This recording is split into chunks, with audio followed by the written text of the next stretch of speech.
இங்கேருந்து ஒருத்தன் உயிரை பணைய வச்சு அங்கே போனான். அஜித் தவல்னு ஒருத்தர் இங்கேருந்து ஆட்டி வைக்கிறாரு, அந்த மொத்த பேரையும் ஆட விடுறாரு. இங்கேருந்து ஒருத்தர் வந்து செஞ்ச தப்புக்கெல்லாம் வந்து பழி வாங்குறாரு. அதை வந்து நம்மளால் செலிப்ரேட் பண்ண முடியுது. பிகாஸ் நமக்குள்ளே அது அந்த உணர்வு இருக்குது. நான் திரௌபதி 2ல் பண்ண தப்பு அது.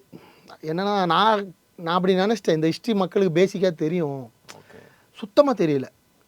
14th செஞ்சுரியில் என்ன நடந்தது, ராஜராஜ சோழன் காலத்துக்கு அப்புறம் என்ன நடந்ததுன்னு மக்களுக்கு சுத்தமாக தெரியல.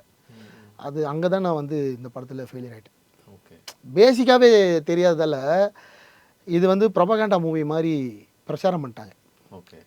ஒரிஜினல் ப்ரொபகண்டா இப்போ ஒரு துராந்தர ப்ரொபகண்டா சொல்கிறாங்கல்ல, அதில் ப்ரொபகண்டாவே இருக்காது. அதில் ஒரே ஒரு இஸ்லாமியர்களை கூட தப்பாக சொல்லியிருக்க மாட்டாங்க. இந்திய இஸ்லாமியர்கள்ன்ற பேர் கூட அதில் வந்திருக்காது. யாரெல்லாம் பாகிஸ்தான்லேருந்து இங்கே நாட்டில் வந்து குண்டு வச்சு நம்ம அமைதியை சீர்குலைக்க, நம்ம இந்தியாவை நாசம் பண்ண நினச்சாங்களோ அவங்கள மட்டும்தான் அந்த படத்தில் வில்லனாக காட்டி அவங்க எல்லாரையும் அழிக்கிற மாதிரி அந்த படம் பண்ணியிருப்பாங்க.